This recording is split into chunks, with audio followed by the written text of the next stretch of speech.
로이교회 새벽기도회 시작하겠습니다. 찬송가 406장입니다. 406장 고난내 영혼 편히 싣고가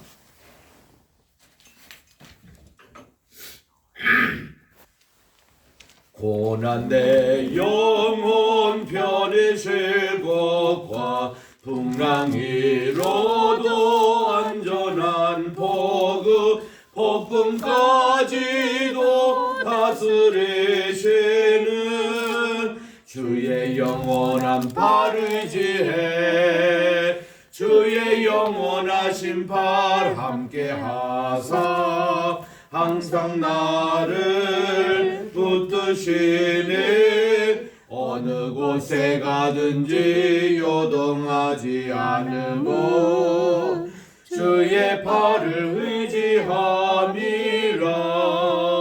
세상 친구들 나를 버려도 예수 늘 함께 동행함으로 주의 은혜가 충만하리니 주의 영원한 팔을 의지해 주의 영원하신 팔 함께 하사 항상 나를 붙드시니 어느 곳에 가든지 요동하지 않음도 주의 팔을 의지함이라. 나의 믿음이 연약해져도 미리 예비한 힘을 주시며 위태할 때도 안보하시는 주의 영원한 팔을 의지해 주의 영원하신 팔 함께 하사 항상 나를 붙드시는 어느 곳에 가든지 요동하지 않으모 주의 팔을 의지함이라. 능치 못한 것 주께 없으니 나의 일생을 주께 맡기며 나의 모든 짐 대신 지시는 주의 영원한 팔을 의지해 주의 영원하신 팔 함께 하사 항상 나를 붙드시네 어느 곳에 가든지 요동하지 않으모 주의 팔을 의지함이라. 405장 찬송입니다. 주의 친절한 팔. 주의 친절한 팔에 안기세 우리 마음이 평안하리니 항상 기쁘고 복이 되겠네 영원하신 팔에 안기세 주의 팔에 그 크신 팔에 안기세 주의 팔에 영원하신 팔에 안기세 날이 갈수록 주의 사랑이 두루 광명하게 비치고 전성 가는 길 편히 가리니 영원하신 팔에 안기세 주의 팔에 그 크신 팔에 안기세 주의 팔에 영원하신 팔에 안기세 주의 보좌로 나아갈 때에 기뻐 찬미 소리 외치고 겁과 두려움 없어지리니 영원하신 팔에 안기세 주의 팔에 그 크신 팔에 안기세 주의 팔에 영원하신 팔에 안기세. 아멘. 참으로 좋으신 하나님 아버지 감사드립니다. 지난 간밤에도 단잠 허락해 주시고 오늘 새날 2023년 2월 8일 수요일 이날 또 주님 앞에 첫 시간을 예배로 드리오니 하나님 오늘 하루 종일 또 주님 동행해 주시고 매 순간 매 시간마다 우리 오늘 또 주님과 온라인 유익한 커뮤니케이션하게 도와주시고 또 이렇게 기도하며 찬양하며 또 하나님 말씀 묵상하며 또 이렇게 사람들 만날 때조차도 정말 이웃을 내 몸과 같이 사랑하는 귀한 마음을 가지고 이 복된 하루가 되게 도와주시옵기만을 예수님의 이름으로 기도드립니다. 아멘. 오늘은 시편 142편을 묵상하겠습니다. 142편입니다. 다윗이 굴에 있을 때에 지은 마스길 곧 기도라고 되어 있습니다. 우리 1절부터 끝절까지 함께 천천히 합독하도록 하겠습니다. 시작. 내가 소리내어 여호와께 부르짖으며 소리내어 여호와께 간구하는도다. 내가 내 원통함을 그의 앞에 토로하며 내 오한을 그의 앞에 진술하는도다.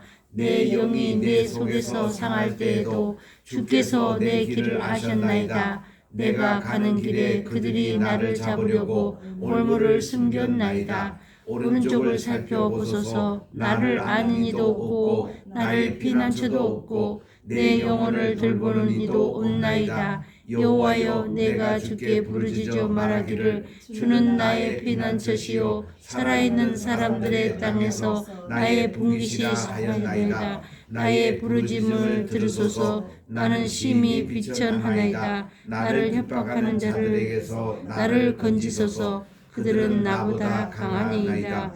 내 영혼을 옥에서 이끌어내사 주의 이름을 감사하게 하소서. 주께서 나에게 갚아 주시리니 의인들이 나를 들으리이다. 아멘.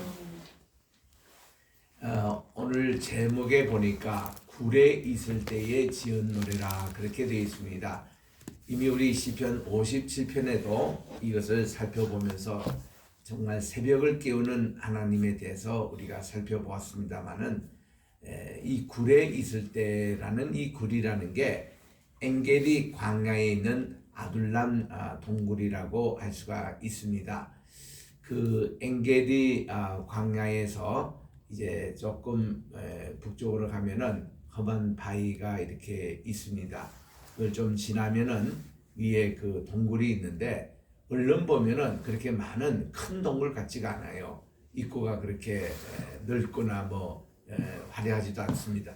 그런데 거기 이제 들어가면은 엄청나게 그 안에는 넓은 공간이 있는 것을 볼 수가 있습니다. 그 사해 바다라고 하는 이스라엘에서는 이거를 꼭 여매라고 그래요. 솔트시. 우리 창세기 14장에 나오는 솔트시 그 부분에는 이 스퀘암 지대여서 동굴이 많이 있습니다. 자연 동굴입니다. 그래서 이제 여기 중심으로 쿰란 공동체가 형성이 되어 있고 많은 동굴이 있기 때문에 여기에 사해 사원이 이렇게 기록이 돼서 항아리에 많이 보관되곤 했었죠. 그런 이제 그 가운데 하나가 이런 자연 동굴입니다. 이 다윗은 지금 한 300에서 400 정도 군사를 지금 모으고 있는 입장이어서 그 군사를 이동해도 쉽지 않을 겁니다. 먹을 것이 있나요? 어디 마땅히 잘 데가 있나요? 또 피난할 데가 있나요? 참 이스라엘 나라 좁은 나라 뻔한데 그래서 이거를 사울 왕의 그 눈에 피해서 이리저리 피하는데 사울이 이때 한 3,000여 명의 군사를 데리고 이 다윗을 수색하고 있었답니다. 그래서 이제 이 엔게디까지도 왔는데 이제 이들이 아둘람 동굴에 숨어 있으니 도저히 어디 있는지도 모르겠고 해서 이들이 이제 밖에서 수색이나 하고 그리고 이제 쉬고 있었겠죠. 근데 갑자기 그 사울 왕이 배탈이 났나 봅니다. 그래서 이제 뒤를 보려고 이렇게 동굴을 찾다가 그들이 있던 아둘람 동굴에 들어오게 되는 것입니다. 그래서 이제 그 위에 망을 보고 있던 군사가 말이죠. 아이고 다윗 장군에게 보고하지 않습니까? 아니 지금 사울 왕이 지금 우리 동굴 쪽으로 들어오는데 전혀 뭐 무기 같은 거 전쟁하는 분위기가 아니고 뭐 급한 용변을 지금 보러 오시는 것 같은데 하니까 그러니 거기에 있는 400명에 해당되는 군인들에게 조용히 시켰습니다. 너희들 쥐 죽은 듯이 조용하라. 그래서 여러분 한 30만 돼도 뭐 부스럭 끄는 소리도 나오고 숨소리도 들릴 수 있는 거고 얼마든지 그러는 가운데인데 조용해서요 쥐 죽은 듯이. 그러니까 이제 사울왕도 전혀 눈치를 못 챕니다. 그냥 들어와 가지고 이제 변을 보는데 너무 피곤했던 것이 같은지 그냥 거기서 꾸벅꾸벅 졸고 있었습니다. 그때 이제 다윗의 참모들이 이렇게 건의를 합니다. 지금 왕께서 이렇게 주무시고 계시는 것 같은데 이때 우리가 죽여버리면 어떻겠느냐? 이렇게 왕이 우리를 죽이려고 이렇게 지금 따라오는데 이 얼마나 좋은 기회냐? 그렇게 건의를 했는데 사무엘상 24장에 보니까 다윗이 거절했습니다. 하나님의 기름 부은 자를 우리가 손댈 수는 없다고 절대로 그분의 생명은 건드리지 말라고 그랬더니 그래도 뭔가 하나의 어떤 경고 사인은 드려야 된다 이런 말로 이제 옷자락을 좀 베개 허락을 해달라 했더니 다윗은 그것은 신을 했어요. 그래서 이제 그 군사관대 하나가 다윗의 사울 왕의 옷자락을 이렇게 잘랐습니다. 그리고는 여론이 모든 이제 용변을 보고 또 잠시 졸았던 낮잠도 이제 깨어났는지 그냥 태연스럽게 내려갔습니다. 뭐 아무 일 없듯이 내려갔는데 그거는 이제 뒤에서 다윗이 왕에게 소리를 지릅니다. 아버지요, 왕이요, 제가 여기 있었습니다. 그랬더니 뭐 사울 왕이 내려가다가 깜짝 놀라는 거죠. 이 옷자락이 누구 것인지 보십시오 했더니 자기 옷자락이 베어 있거든요. 그리고 분명히 거기에 자기 옷자락을 벤 흔적이 나오거든요. 너무 미안한 마음이 들고 사울 왕이 야, 내 아들 목소리 이거 다윗이구나. 너가 거기 있었구나. 미안하다. 내가 너에게 죽을 수도 있는 기회인데 너가 나를 죽이지 않고 옷자락만 베었구나. 그러고는 굉장히 미안해하면서 어떡까지 이렇게 소개하냐면은 내게 복이 있을지어다 하면서 너와 내 후손이 왕이 될 것이다. 이런 얘기까지 축복을 막 해주면서 사울이 다시는 내가 너를 죽이려고 쫓아다니지 않겠으니 너 편안히 가라 하고는 3,000명 군대를 철수시켜서 이제 간 내용이 이게 사무엘하 상 24장에 나옵니다. 여러분 그렇게 하면은 사울이 이제 더 이상 쫓아다니지 말아야 되잖아요. 그런데 25장에는 다윗이 이제 또 아비가일과 결혼한 얘기가 잠깐 삽입되어 있다가 26장에 또 사울이 이 3,000명 군사를 거느리고 다윗을 또 죽여고 간 거예요. 그래서 이제 이 아비가일과 또 나발의 그 사건 이후로 이 다윗이 더 전력이 이제 보충이 돼가지고 사기가 춤춰났는데 이게 또 따라오는 겁니다. 그럴 때에 이 다윗과 몇 부하들이 이거 사울 진영 그러니까 밤에 거기 가서 동태 정탐을 했습니다. 했는데 보니까 사울 왕이 있는 침소까지 그들이 갑니다. 야밤중에. 그리고 뭐 보초도 없었던 것 같아요. 그리고 딱 곤히 잤습니다. 자니까 뭐 불만 켜 있는지 사울 왕의 그 모습은 보이고 그래서 이제 들어가서 물병하고 창을 가지고 와요. 그리고는 이제 나와서 그 다음에 이제 그가 소리를 지르면서 왕이여 어떻게 나를 쫓아오지 않는다고 약속했는데 또 나를 쫓아오십니까? 내가 오늘 또 왕을 할 수 있는 기회가 있었지만 내가 감히 하나님의 기름 부은 자를 내 손으로 댈 수 없어서 물병하고 창만 들고 왔나이다. 이게 이제 사울 왕이 대참패를 당하고는 이후로 더 이상 이 다윗 왕을 쫓지 않았습니다. 쫄지 않아서가 답답하고 이런 모습을 가지고 어떻게 했냐면은 엔돌에 있는 무당집을 찾아가요. 그 우리 한국의 무당처럼 그 이스라엘도 그런 무당이 있었나 봅니다.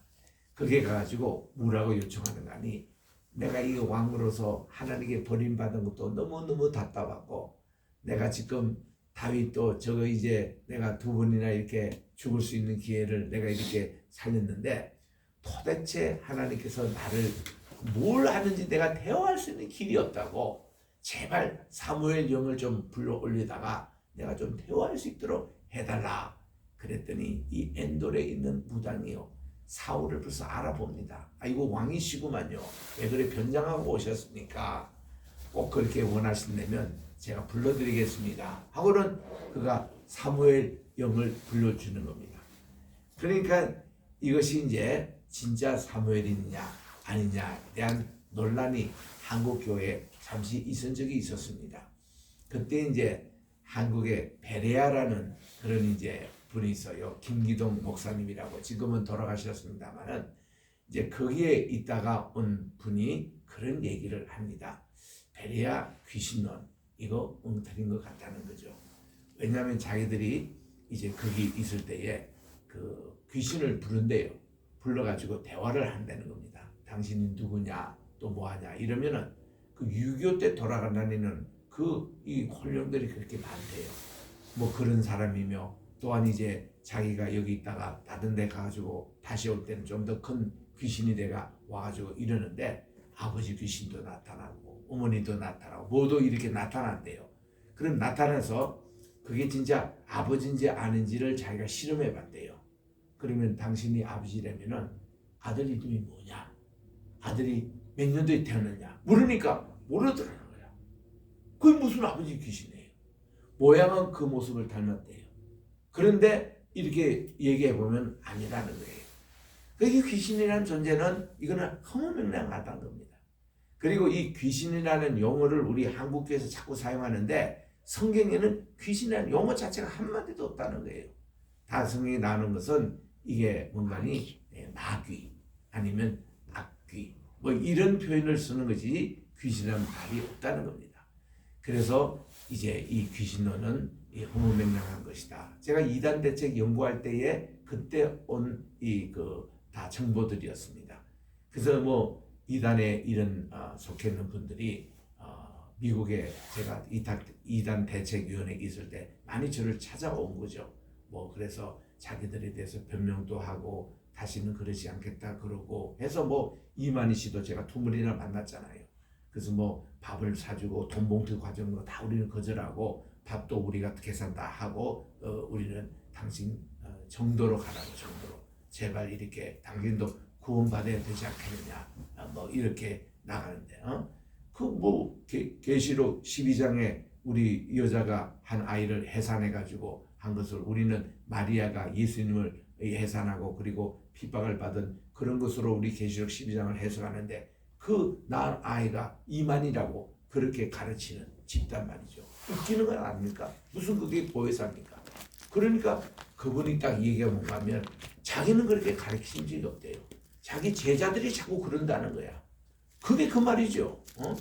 그래서 다시는 그렇게 하지 말라고. 그러면은 그분들이 얘기 안 하겠다고. 그렇게 우리에게 약속해서는 나가서 보면은 전혀 또 아니에요. 그러니까 이게 이단 사입이라는 것은 거짓말을 얼마나 잘하는지 이런 걸 우리가 다 묻겠거든요. 엔돌에 있는 무당 마찬가지입니다. 사무엘 영이 전혀 아닙니다. 이거를 가지고 기독교 방송에서 내가 신앙 상담할 때 직접 이게 라디오로 그때 생으로 나가기 때문에 직접 그거를 질문한 거예요. 그래서 제가 그때 얘기가 그 모든 거 다 가짜입니다. 무당은 있을 수도 없고 그 무슨 가짜 이렇게 사무엘 영을 부른 거 말도 되지가 않는 겁니다. 우리 하나님은 그런 수준의 하나님 아니에요. 사울 보세요. 그다음 보세요.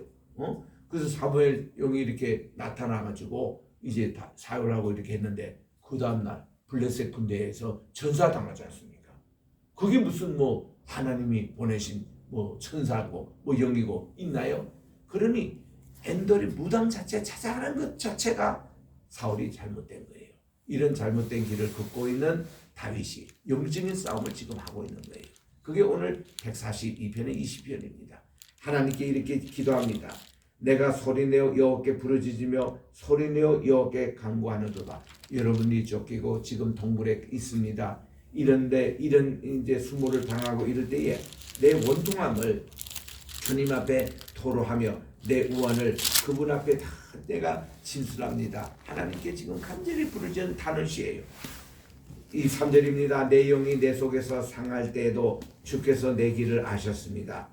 제가 가는 길에 그들이 나를 잡으려고 올무까지 숨겨서 어디 갈 데가 없는 거예요. 숨을 데가 없는 겁니다. 이제는 이 숨어있는 동굴까지 지금 근처에 이렇게 수색하고 있는 이런 형편에 있을 때 오른쪽을 살펴보소서. 나를 아는 이도 없고 나의 피난처도 없고 내 영혼을 돌보는 이도 없습니다. 동서남북으로 피할 데가 없다는 거예요. 이럴 때 하나님 이런 처지를 보시고 저를 보호해 주시고 저를 지켜달라고 그래서 소리내서 하나님께 기도하고 부르짖습니다. 아둘람 동굴에 올라가가지고 소리내서 우리 하나님께 통성기도 해봤습니다. 얼마나 소리가 쩡쩡 울리는지 이 아둘람 동굴에 거기서 여호와께 주께 부르짖어 말하기를 주는 나의 피난처십니다. 내가 살아있는 사람들이 땅에서 나의 분깃이라 하였습니다. 여러분 주님이 그곳에서 나의 피난처입니다. 부르짖는 것만 해도 우리에게 얼마나 위안이 되는지. 그렇습니다. 어디 숨을 데도 없고 하는데 주님이 나의 피난처 되시고 저의 기도를 들어주신다는 것을 이렇게 말씀하면서 6절에 갑니다. 나의 부르짖는 기도입니다. 이 부르짖음을 들어서서 저는 심히 비천합니다. 나를 핍박하는 자들에게서 나를 건지소서. 그들은 나보다 강합니다. 다윗이 정말 이 사울왕으로부터 그랬죠. 사울왕을 따라다니는 그 부하들로부터 그가 괴로움을 당했죠. 그가 또 블레셋 때 피할 때에 아기스 왕에게 큰 창피를 그가 당했죠. 그리고 그가 나발에게 또 수모를 당했죠. 그 다윗이요 도망다니는 한 12년 동안의 생활을 이루 말할 수 없었습니다. 그 좁은 땅에서 어디 숨어 어떻게 할 것입니까? 사울왕 군대 어떻게 그렇게 12년 동안 피하고 그렇게 다닐 수 있습니까? 그만큼 그가 스트레스도 많았고 힘들었는데 그럴 때마다 그는 오직 하나님께 기도밖에 없었다는 거예요. 하나님께 기도하고 부르짖었더니 하나님이 순간순간마다 위기를 극복하고 또 하나님께서 도와주시는 이것을 지금 간증적으로 말하며 이 말씀을 합니다. 마지막 절을 봅니다. 내 혼을 옥에서 이끌어내사 주의 이름을 감사하게 하소서. 결국은 감사의 기도로 끝납니다. 하나님이 여기까지 인도해 주셨다. 하나님이 저를 도와주셔서 생명을 연장시켜 주셨다. 주께서 나에게 갚아주시리니 의인들이 나를 두르리라 그랬습니다. 자, 내가 다윗이었고 또 내가 이런 어려운 가운데 있을 때 나는 그 당시 그럼 어떻게 했을까라는 그런 생각을 해봅니다. 그래서 저는 성경에서요 한 인물 가운데서 가장 자세하게 그의 이야기가 가장 많이 나오는 인물이 다윗이에요. 다윗만큼 이렇게 그의 모든 것을 깊은 심리적인 이야기까지 다 나오고 예배로서 이것을 극복하고 했던 인물이 누가 없습니다. 뭐 아브라함 얘기도 요셉 얘기도 아무리 길어봤자 그게 그겁니다. 근데 이 다윗은요 사무엘상 그 앞에 이제 한 9장까지 정도가 사울 얘기고 그 다음은 전부 다 그분의 얘기예요. 시편이 거의 다 다윗의 시편입니다. 그래서 이 다윗의 그 생애를 이렇게 되돌아볼 때에 자 하나님이 왜 그에게 이런 환난과 어려움을 당하게 했을까? 저는 하루는 깨달았습니다. 이것이 다윗을 하나님이 연단시키시고 그의 인격을 연마하기 위해서 그야말로 우리 정치 훈련 우리 연구소도 있습니다만은 이 다윗이 하나님에게 이런 고난과 수련을 통해서 훈련을 받았던 정말 앞으로 왕이 될 준비를 하나님이 시켰다는 그냥 그가 금방 왕이 된 게 아니고 뭐 18살 때 기름 부음을 받고 바로 왕이 된 게 아니고 골리앗 장군을 이겨서 그게 아니고 하나님이 그를 연단시키고 또 하나님이 그를 또 연단시키고 훈련시키고 그 고난의 수업을 통해 가지고 그를 이렇게 해서 좋은 훌륭한 인물로 주님이 만드시는 과정이었다는 것을 후에 그는 깨닫게 되는 거예요. 그래서 하나님께 감사한다는 내용입니다. 우리들도 보면 훈련과 어려움이 있습니다. 시험이 있습니다. 모든 게 평탄한 일이 없습니다. 이때 우리는 반드시 그분의 뜻을 우리는 알아야 돼요. 왜 하나님이 나에게 이런 시험을 주실까? 왜 이런 어려운 것을 주실까? 왜 이런 코로나 같은 것을 주실까? 이럴 때 우리가 꼭 깨달는 것은 하나님의 그분의 뜻을 헤아려야 되는 거예요. 하나님이 요셉을 통해 가지고 그 아버지 또 엄마 치맛자락 밑에서 맨날 색동옷만 입고 그저 그 사랑만 받았던 이 요셉이가 어느 날 갑자기 이집트에 가서 총리됐다. 그는 아마 흔적지 못했을 거예요. 그는 그런 속에서도 죽음의 위협을 당합니다. 형들로부터 그냥 물구덩이에 빠뜨리고 노예로 팔립니다. 그 아버지의 총애를 받던 그가 노예로 팔려가지고 아주 밑바닥 생활을 경험합니다. 그 자신은 그때 너무나도 몰랐어요. 그런데 요셉이가 날이 갈수록 깨닫는 게 있어요. 나를 미리 보내신 분은 하나님이시구나 하는 것을 그가 총리되는 순간 그때 깨달았습니다. 그래서 하나님이 나로 하여금 종살이 시키시고 옥살이 시키시고 여기서 또 모든 궁중의 대신들만 와서 이게 닿는 그 감옥소에 자기가 총무를 했기 때문에 당신은 어떻게 여기에 오게 됐습니까? 또 궁중의 생활이 어떻습니까? 궁중의 언어가 어떻습니까? 거기서 궁중의 언어 배우고 예법 배우고 또 어떻게 하면은 이 실수해가지고 이 감옥에 오게 됐다는 거 다 그런 거기서 실제적인 수업을 받는 거예요. 7, 8년 동안.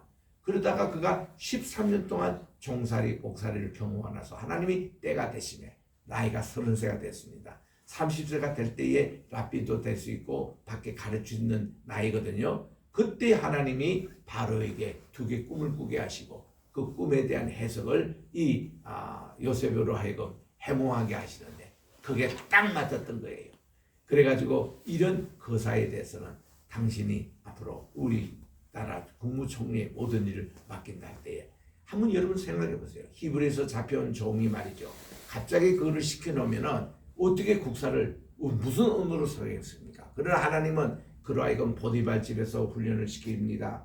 그리고 그 이집트의 밑바닥의 생활까지 다 해봅니다. 그리고 또한 그 모든 제도를 공부하고 감옥에서도 그 궁중에 있는 고위 관직들하고 다 공부를 하고 훈련을 다 시켜오니까 말도 통하고 언어도 통하고 이 제도도 알고 이 나라는 어떻게 하면은 이게 감옥에 안 가고 또 이렇게 할 수 있는 거 벌써 그는 공부를 다 하고 요즘으로 하면 국방대학원 이상의 공부를 하나님이 다 시키시고 요셉이 어느 순간 국무총리를 딱 해도 아무 하자없이 이 나라를 꾸려가는데 풍년이 들 때에 큰 국구성 지었던 거기에 곡식을 다 예배하게 하고 그리고 경년이 딱 됐을 때에 이걸 가지고 정치를 하는데 경제 정치 잘했잖아요.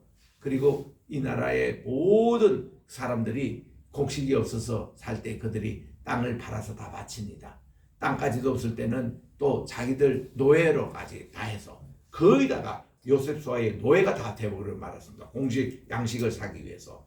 그런 이 방국에 자기가 17살 때 꿈을 꾸었던 자기 모든 형들의 그 곡식단이 자기를 향해 절하고 또 해와 달과 별들도 자기 별을 향해서 이렇게 절하는 꿈이 그대로 실현 것을 자기들의 걸 다 하나님이 이루기 위해서 내게 먼저 비전을 보여주시고 그 꿈을 성취하기 위해서 이런 훈련의 과정을 통해 가지고 오늘 이 정말 성공적인 그런 정치를 하게 됐던 것이죠. 이런 훌륭한 인물이 그런 요셉 같은 인물, 그런 다니엘 같은 인물, 그런 또 이 다윗과 같은 인물이 이렇게 나온다는 거. 그래서 우리 하나님의 그 위대한 섭리를 생각할 때 내가 좀 어려움이 좀 생긴다고 고난을 생각한다고 절대로 낙망하지 말고 하나님이 이를 통해서 뭔가 더 또 좋은 것을 주시려고 하나님이 내게 이런 조그마한 어려움을 주시냐 딛고 일어나는 우리가 되시기를 주의 이름으로 축원합니다. 기도하겠습니다. 하나님 아버지 감사합니다. 오늘도 우리 시편 142편을 통해서 다윗이 가장 어려울 때 한 부분인 굴에 숨어 있을 때에 주님께 부르짖는 기도를 통하여 하나님 어찌하여 제가 어디 피난할 데도 없고 정말 어디 도망할 데도 없는데 우리 주님 하나님만 바라보고 부르짖어 기도했더니 하나님께서 이 모든 환난을 극복하게 해주시고 훗날 또 돌이켜보거니 그 모든 것이 그에게 대해서 정말 훈련의 과정이었다는 것을 깨닫고 하나님이 나의 갈 길을 아시해서 그가 나를 단련하신 후에 천국같이 나온다는 욥의 신앙처럼 정말 이렇게 우리 신앙의 선배들이 이 모든 것 하나님에게 해답을 찾았습니다. 우리들도 늘 이런 자세로 살아가게 도와주시고 오늘도 우리가 주님 앞에 귀한 예물을 또 드린 손길이 있습니다. 하나님 이 예물을 귀하게 받아주시고 저들의 기도 제목 받은 대로 하나님 오늘도 기도의 응답받게 도와주시오며